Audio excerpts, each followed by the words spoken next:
welcome back to the Puck Stop here. Doug Miles along with our friend Pete the Prophet, who is our New York hockey correspondent, joining us by telephone today. And Pete, since we've done this, hockey season is about a month old right now, and when we talked earlier, the Rangers were overseas in Europe, playing their first two games over there, playing some exhibition games before that, and a long road trip, but since they went home to the Garden, they've been playing pretty well of late. Pretty much a surprise. I was certainly one of the ones bashing them, thinking that they didn't have any chemistry. They're playing well. I still don't see the long-term value of their offensive skills. Their defense has been really strong. Of course, they have one of the best netminders in the league.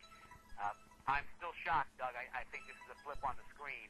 So in the stock terms, I would be a seller at this point because I don't think you're going to get much better value than this is. I'm not exactly a John Tortorella fan when it comes to the coaching, and I don't really know, even the changing lines around, and I just don't see the complete offensive power. The Rangers have done this before where they've had good streaks, especially a few seasons ago. They had a great start, and then they slowly fell apart. You are what you are, and I think that the Rangers are going to come out and show me what they are. Was the impact, Pete, of Steve Avery coming back? He was basically kind of let go down to the minors, and I guess he played a few games in whatever the AHL, I think the team was. He played in Connecticut, I think, New Haven, and then they bring him back. I saw a little bit of his play down here on some of the highlights. Seems like he's got a lot of energy back there. He's an instigator type of player, kind of annoys the other team, but has he been the cause of this Ranger spark, or is he not really a factor? No, not really a factor. He had the spark, actually, and the streak started a couple of games before he even got back. They had actually were going to bring him back for, I think, a Friday night game recently, and they ended up not bringing him up for that. He's basically replacing one of the players that got hurt. So, but they did want to bring him up because of the spark.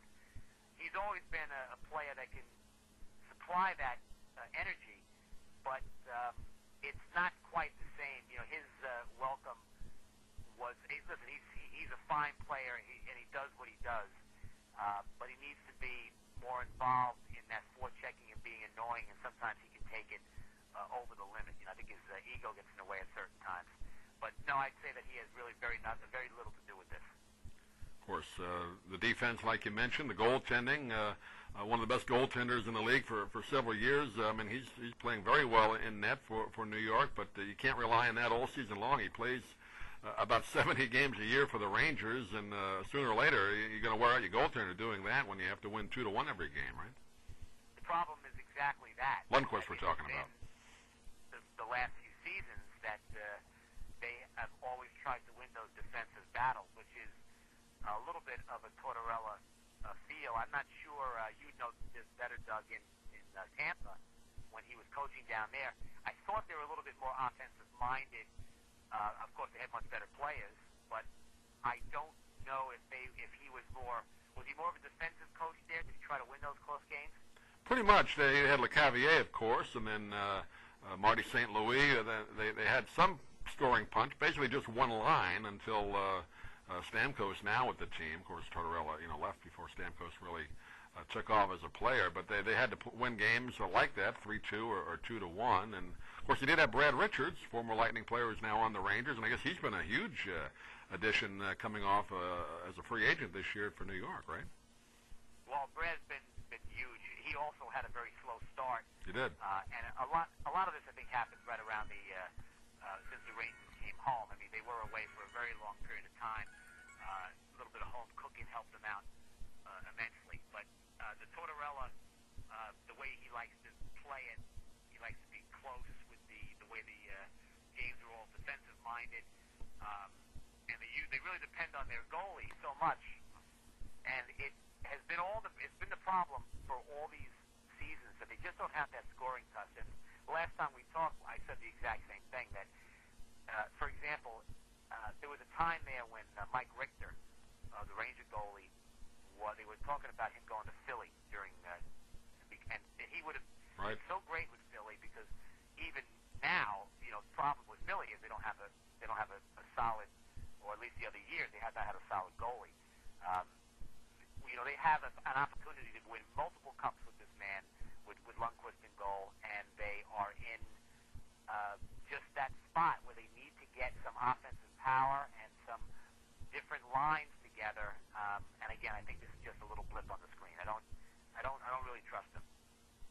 The new Garden, refurbished, I guess for the second time since it was built back in the late 60s. That's why the Rangers were on the road for so long to start the year. I don't know if you had a chance to go up there yet, Pete, to see it, but as you and I know, it's one of the great arenas of all time, maybe the best arena to see a hockey game. And back in the heyday of the basketball with the Knicks, no place better, no place louder. Have you seen the new Garden yet? I have not been there. When you say that, about the best place to see a hockey game, there's nothing like the Garden when it comes to anything. I mean, you can see the circus, and there's nothing like it. But it's amazing that all the travels I've done and seen different hockey stadiums, the really actually how antiquated the Garden is in so many ways that it really is more about the fans, the New York fans, Oh, the yeah. knowledge of the game. It's very different. I was in Dallas recently and went to their stadium. I think it's the American Airlines Arena, and it looked like you could eat off the floor. It looked like it was a mall almost. The seats were amazing. The sight lines were amazing. Everything was just so much cleaner. I've been to plenty of these arenas, and it's just very, very different. So, when people say that about the Garden, I think when they actually go, if you're from outside of the area, you love the Garden because it's the Garden. You hear about the Garden. You got to see you got to be there. But in actuality, if you didn't know any better, I don't think you'd be all that moved about the Garden. But you and I grew up there, Doug. Our dads took us to those hockey games and the Knick games. For us, it's much more than just a great place to see. It just brings back tons of memories. Thank God for our fathers, because you and I could not have afforded the seats we sat in. No way. And the best thing, Doug, about being friends with you was your dad had a very important job, and once in a while came up with some spectacular seats. We had some great seats that my father actually, he was a banker. He did business with a lot of high-powered stockbrokers, and that was some of the benefits. We got some good tickets to Knick and Ranger games in the heyday. Got some great seats. Your dad came up big on those events, so I always keep that in mind. I always think about some of those games we went to, and the seats. At that age, you're not really used to sitting in such great seats like that. So, the red seats, for those of you out there, that quite as well as yours. I gotta. That's a beef I've always had with my dad. Not being he worked with Dun and Bradstreet, but apparently didn't know enough Wall Street bankers. For those out there that know the Garden, the color of seating used to be you knew the status of your seat by the color of your ticket, which we sat in the red and the orange seats. I don't think that they're all that way anymore. I think they're all just one color now, but that was it. You had the red seats, you had the yellow, then moved up to the green, and then the blue are up top, remember? The blue, listen, the blue sections, it's like when you say the word Kleenex. Kleenex it's a brand, but right? Everyone knows what it means. The blue seats everyone knows blue seats. They know exactly what that means. You're up in the rafters of the Garden where the real fans were, and you better not be wearing the other team's uniform. No. Rooting for them. No. And up there's not a better knowledge of hockey across the board. And also some of the best comedians in the business. Some of the greatest lines of all time have been thrown up from there. And there's nothing like that. It's very different now. Even the people that are in the blue seats when interviewed say that it's just a little bit of a weirder feeling now that they don't have that particular, the blue seats really meant something, and that it's a little bit of a different crowd actually up there. And even next year when they get the next phase of the Garden done, a lot of seats are going to be moved around. So people that are in certain seats now are going to be moved, and usually that means some of the seats from down low are going to come up top, and therefore usually that's a little bit more of a corporate brand that comes up. And the corporate brand doesn't know what's going on in the hockey world, Doug. Did they play? Did they throw the body? They don't know what they're talking about. You know what I mean? You can't talk to them. They come late, they leave early, they drink a beer, and they walk on. Please, I have enough of that already. Steph, next. I have, just so people don't think I was a snob out there, I did sit up in the blue seats. My very first game was a blue seater. I was the next to last row, so I know it well. And now, when you're in Tampa Bay over there, you are, what, you're in the press box now? Yes. That was an interesting hesitation there. Yeah. But actually, speaking of refurbishing arenas, they just did that down here at the Forum in Tampa and brought back some of the traditions of hockey arenas where they have the great banners of all the teams hanging from the rafters and the great organ. Remember, of course, growing up in New York with the organist at the games. Remember Eddie Layton, a famous organ player, did the Rangers, Knicks, and the Yankees. So they have that at the Lightning. They're trying to get some of that old hockey feel because the new owner of the team is from Boston, so he wanted to kind of create that, and I think they did a pretty good job up in Tampa. Oh, that's good.